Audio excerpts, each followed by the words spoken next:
Hello. Today I am doing a reading, a natal chart or an event chart reading on the solar eclipse of December 14th, 2020.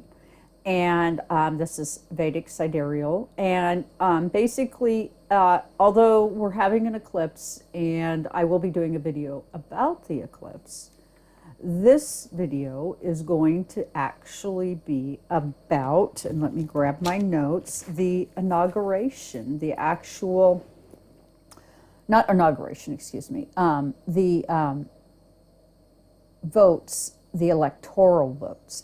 This occurs on December the 14th.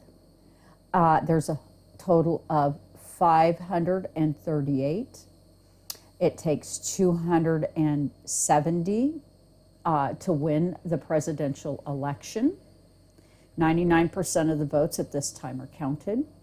We have a couple of dates that are important. We have what's called a safe harbor deadline, December 8th, 2020, which is where all the dates, all the election itself is certified.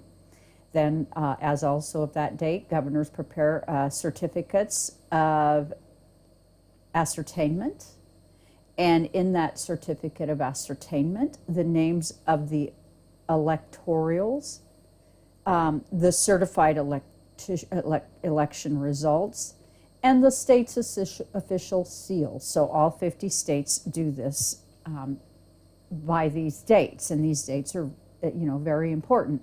And 8 being a double structure of things, okay? And all deliverable by the 14th, which is the date of the actual elector. And I think we all, in some ways, whether we admit it or not, have some concern about faithless electors. I know I do. So I'll just say I have some concerns about faithless electors. And then I'm just going to go on and kind of give you an overview because we are very poorly educated in our country about how our system works, and I think that just needs to stop. Okay, but all relevant parties and information is delivered by the 23rd and completed by the 6th of January 2021 for the House and the Senate to declare who the winner is, and then to name and inaugurate. And now if it's June 21st or June 20th, the inauguration, I've got to do a little more look-see on that, because I could have swore it was June 21st, and I've got June 20th written down here. So I'm a little question on that date. So I think it's the 21st, but we'll stop there. Doesn't matter. Anyway, so my question is, what I want to know from the tarot is,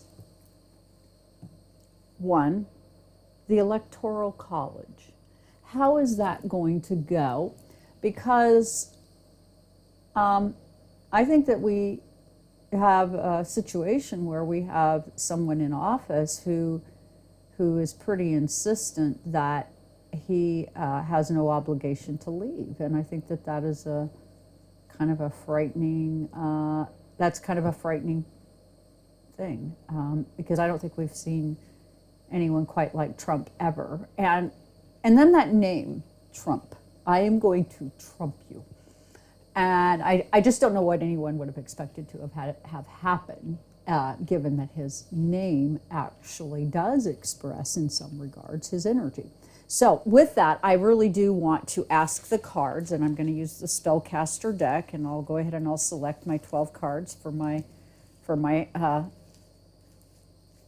chart scope reading, my tarot scope. Okay, and so I'm just going to ask about the energy of the 14th around the Electoral College and the voting, because it just feels like every step of the way we're all kind of holding our breath, hoping things just go as planned, and waiting for the next shoe to drop all at the same time. So 1, 2, 3, 4, or I forgot to put the laptop down, sorry about that, 5, 6, 7, 8, 9, 10, 11, and 12. Okay.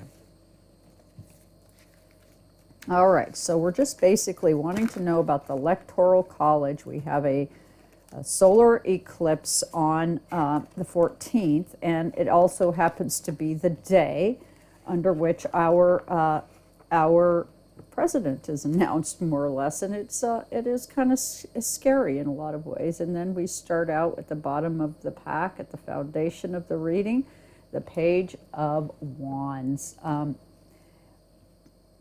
Yeah, it does seem like the information, there will be information that day. So let's just go ahead and start our reading. And the chart, let me just put this up so you can see this. This is the actual chart for the event of the it's a solar eclipse, and it's happening on the 14th of December in my standard Pacific Standard Time, 5:30 or 5, let me see, what does that say? 5:33:55. Oh, that's Philadelphia, Pennsylvania. Okay, so I'm going to go ahead, and it starts out in the Aries house. I'm going to put the laptop back down. In the house of Aries, we have, and I'm going to just go ahead.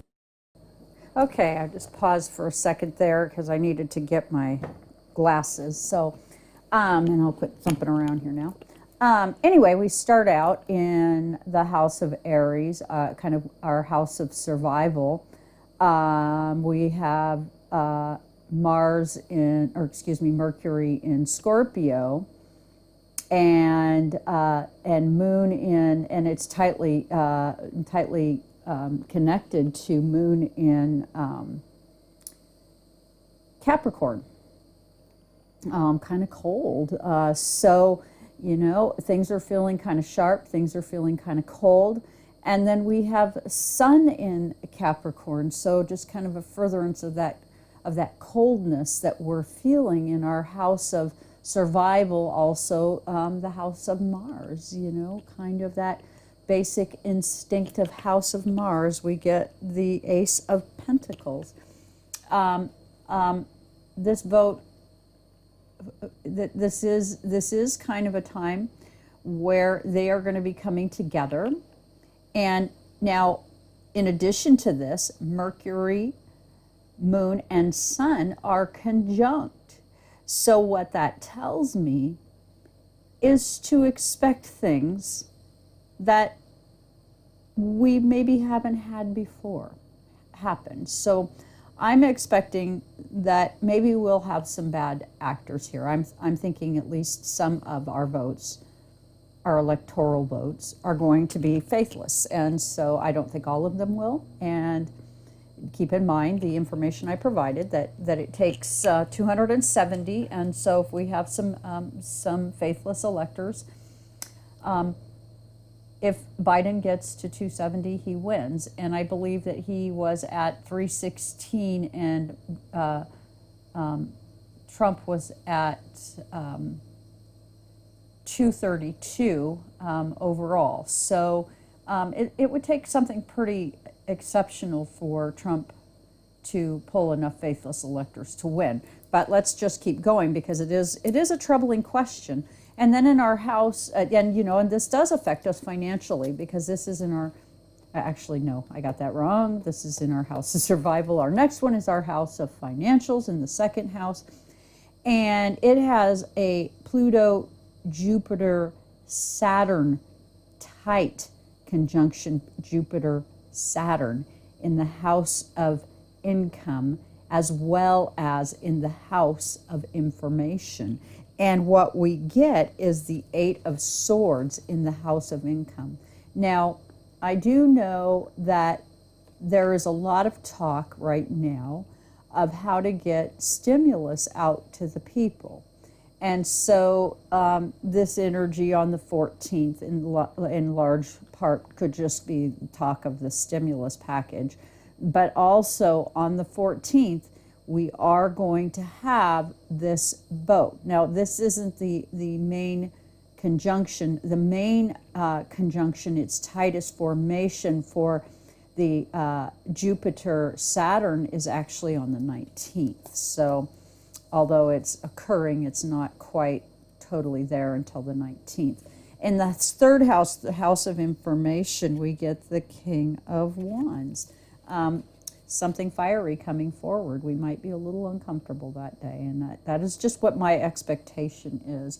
You know, and by the 8th, so we've got to get to the date of the 8th, the safe harbor deadline, which is where we certify the results, and then we've got to get to the 14th. So there's these dates, these pieces of information, and of course this Saturn, Jupiter wants to expand and provide you a stimulus check, and Saturn wants to contract and tell you no in the third house. So this is an interesting configuration here. In the fourth house of Mother, we get Neptune in Aquarius, you know, something kind of liquidy and something kind of universal. And we get the Devil, you know, that the electorals, no matter what happens that day, it's going to be a bad day for somebody. If Biden, in fact, is the elected president, then all of the people who believe that Trump won and was, in fact, the legitimate winner, which we all know that isn't really true, but he believes, or would like us to believe, that he is the winner, and he'd like us to believe that we can go ahead and commune with COVID and gather at Christmas time with our parents and our loved ones. And we get the Devil, that, you know, that he's looking in all ways to win at all costs, okay? And that's in the fourth house. In the fifth house of friendship, children, we've got brother, sister. We get Mars in Pisces.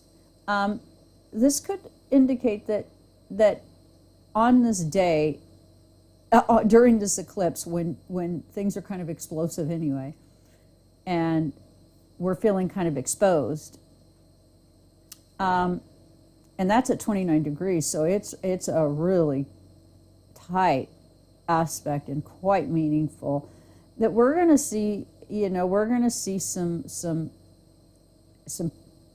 I would say civil unrest on the 14th, okay? And we get the Six of Wands.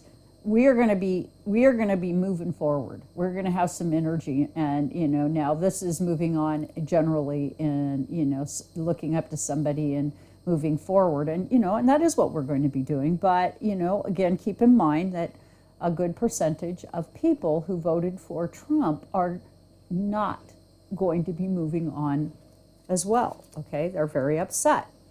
And in the sixth house of professions, we have Uranus in Aries, and Uranus is that sudden and unexpected surprises. And what I think this is that a lot of us at this point are going to be laid off from work due to COVID. So I think that that's what this is saying, is that, you know, you're very survival right now. Expect the unexpected, and we get the High Priestess. You know, these secrets. And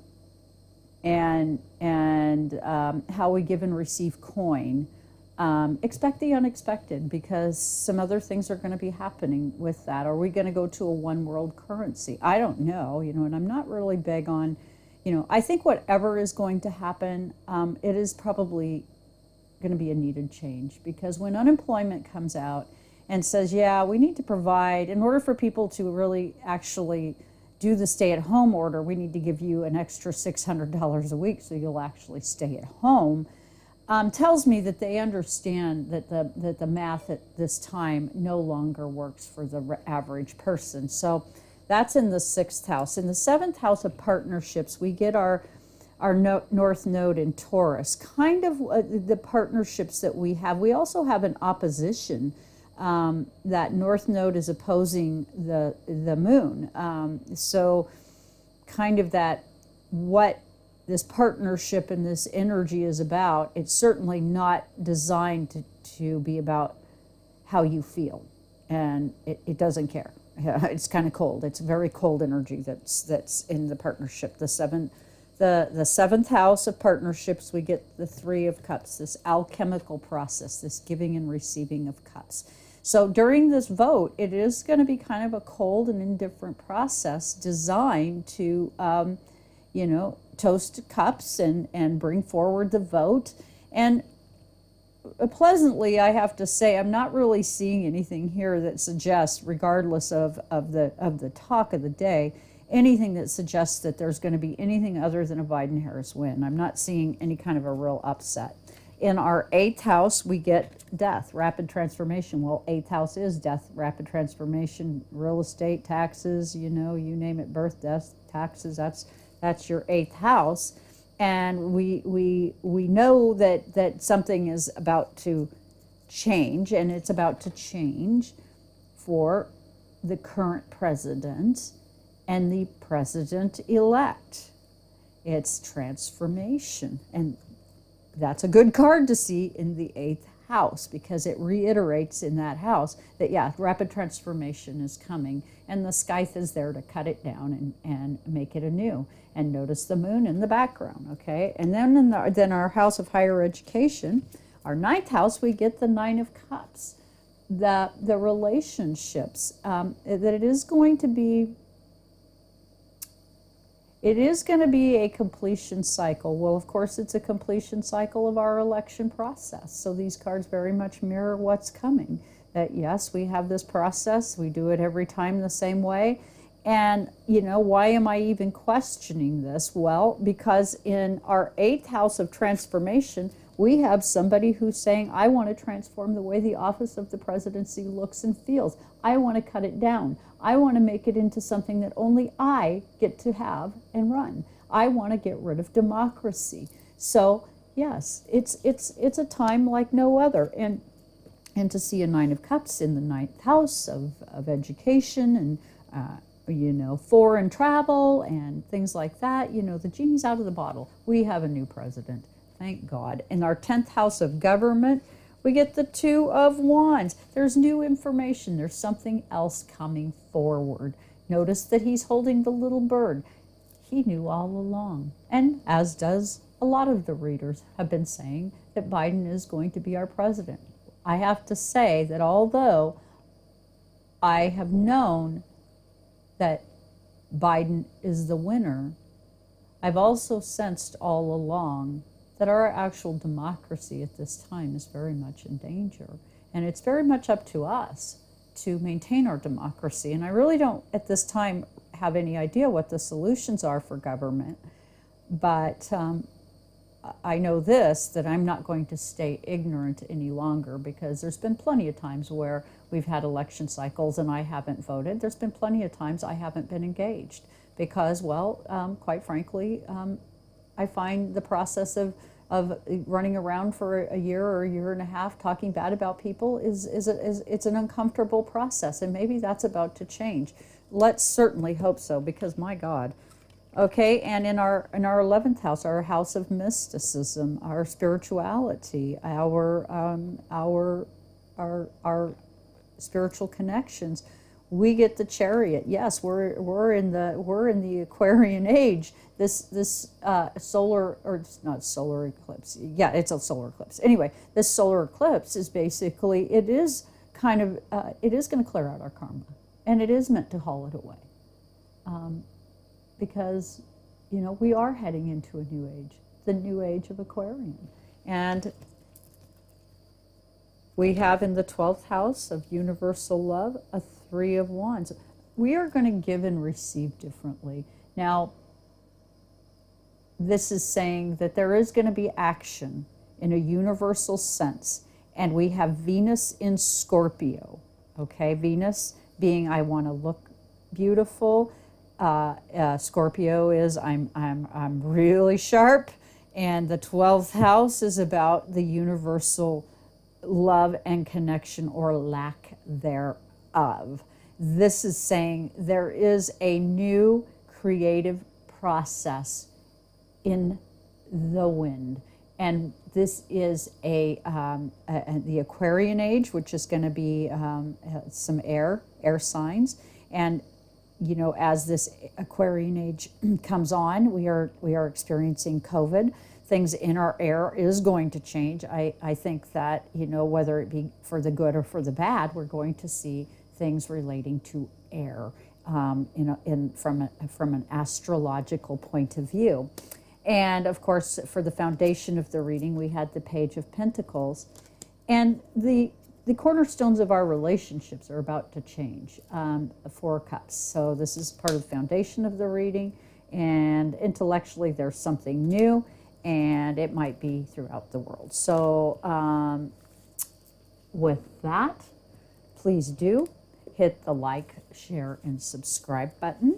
And please do join me on www.twiggie.com, and myself and my fellow reader, Pearl Rowland. We can provide numerology readings. I do tarot astrology readings. She does ceromancy and tarot and numerology. So with that, I thank you for joining us here today. And please do hit the like, share, and subscribe button so we can grow our channel. And thank you so much.